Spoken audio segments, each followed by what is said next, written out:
The relationship between Mr. Hunter and Miss Holden initiated as a friendship, but underwent significant changes due to specific circumstances, notably a birthday party and subsequent intoxication.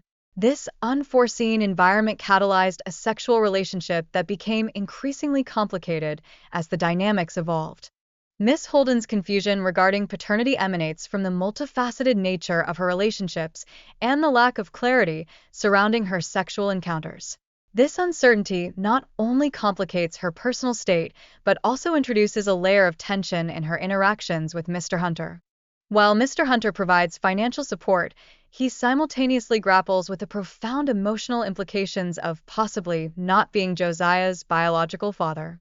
This dilemma is reflective of his past experiences with similar parental uncertainties, complicating his emotional landscape.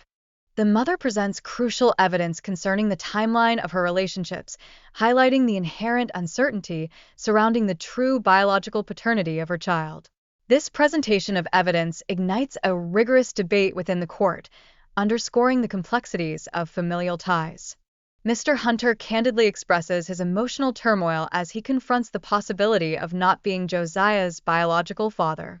The bond he has developed with the child adds layers of complexity to his feelings, making the situation increasingly painful and convoluted. The judge underscores the child's right to ascertain their biological father, irrespective of the father's willingness to be involved. This assertion not only reflects legal duties, but also brings forth moral obligations that encompass the essence of paternity.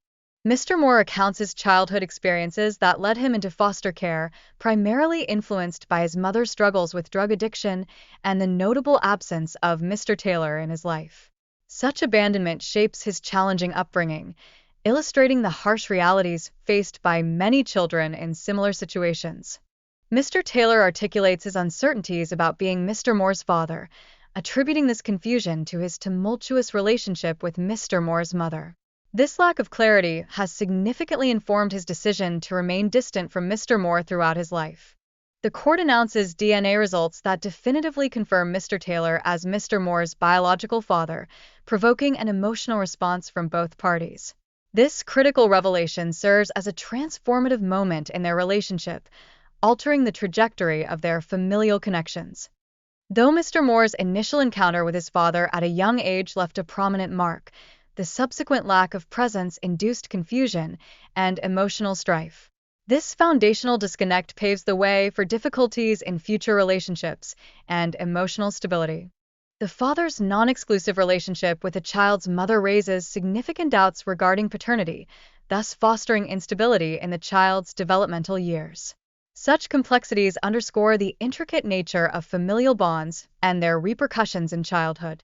Upon completing 5 years of incarceration, the speaker's return to find his daughter highlights a tumultuous relationship fraught with challenges and neglect. This journey emphasizes the formidable obstacles one faces in attempting to reestablish a parental role after significant separation. Allegations of emotional and physical abuse surface within the relationship, with one party portraying the other as irrational and volatile regarding trivial matters. These accusations point towards deeply entrenched issues that permeate their interactions. The dialogue reveals a stark imbalance in parenting responsibilities, as one party claims to have raised the children independently while the other pursued a music career. This disparity raises essential questions about the prioritization of family versus personal aspirations. Both individuals articulate their feelings of hurt and resentment toward one another, accompanied by accusations of financial irresponsibility and emotional neglect.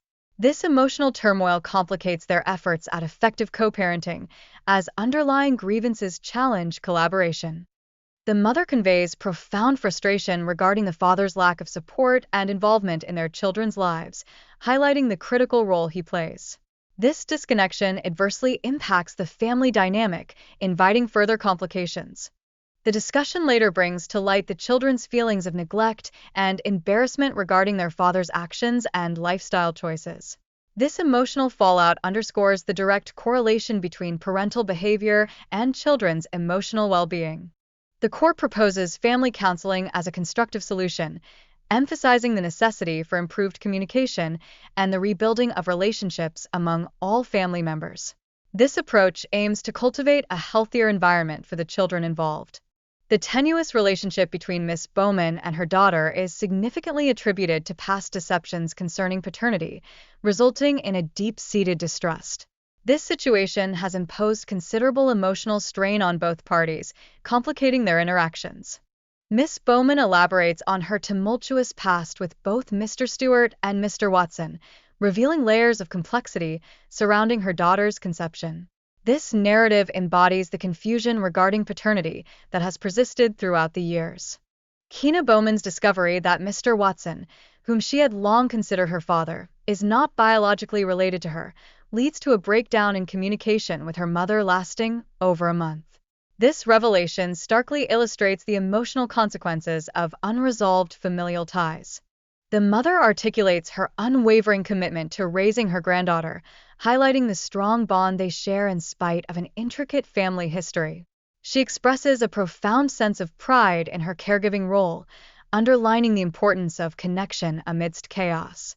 A pivotal piece of evidence emerges, a letter purporting to identify a different father for the granddaughter, which raises critical questions about its authenticity and the underlying motives. This introduction of evidence heightens tension within the courtroom setting. The court ultimately unveils DNA test results, which affirm the relationship between the deceased and the granddaughter, thereby imparting a sense of closure and resolution to the family dynamics.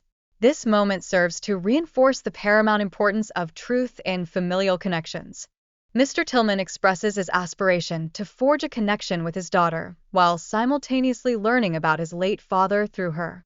This emotional pursuit highlights the significant impact of family relationships on individual identity and legacy. Mr. Johnson reflects on his relationship with Miss Tillman's mother, shedding light on the complexities inherent in their shared history. Such context raises essential questions concerning trust and fidelity in their previous interactions. Caught in the middle, Annetta Tillman has always regarded Mr. Johnson as a paternal figure, yet her confusion about her biological father compounds the emotional turmoil that such family dynamics can create for a child in her position. The young woman articulates feelings of being deceived and misled regarding her familial background. With only a name on a piece of paper, she experiences an unsettling sense of emptiness that underscores the emotional toll of familial ambiguity. The court proceedings illuminate the complexities surrounding her birth certificate, further emphasizing the confusion regarding her father's identity and the absence of his name. These legal complications reflect broader challenges faced by individuals in similar predicaments. The discussion turns to the emotional ramifications of growing up without knowledge of her biological father, emphasizing her deep yearning for connection and understanding within her identity. This longing highlights the importance of familial recognition. Miss Kirby raises concerns about the child's health issues and the necessity for proper care, accentuating her commitment to ensuring the child's well-being. She asserts that her intentions are wholly genuine, seeking acknowledgement of her role as a caretaker. Mr. Johnson articulates his frustration over being labeled as the child's father, dismissing Miss Kirby's claims as baseless and rooted in her need for support. His insistence that the child does not resemble him adds a layer of complexity to the paternity debate. The dynamics of their relationship come under scrutiny, as both parties acknowledge a fleeting sexual encounter while hinting at possible infidelity on Miss Kirby's part. Such revelations further complicate the already intricate paternity claims. Mr. Johnson's uncertainties about his potential fatherhood are exacerbated by his absence during both the pregnancy and birth, revealing significant issues of trust and commitment between the parties involved. This lack of involvement raises crucial questions regarding the overall nature of their relationship. The court proceedings illustrate the formidable challenges faced by single mothers as Miss Kirby navigates the complexities of raising Caden independently. Her attempts to engage Mr. Johnson in dialogue signify a strong desire for effective co-parenting despite existing tensions. Finally, the discussion surrounding albinism and its genetic implications introduces a scientific perspective into the paternity discourse. A thorough understanding of this condition is pivotal for Mr. Johnson to reconcile his potential fatherhood and the broader implications for the child.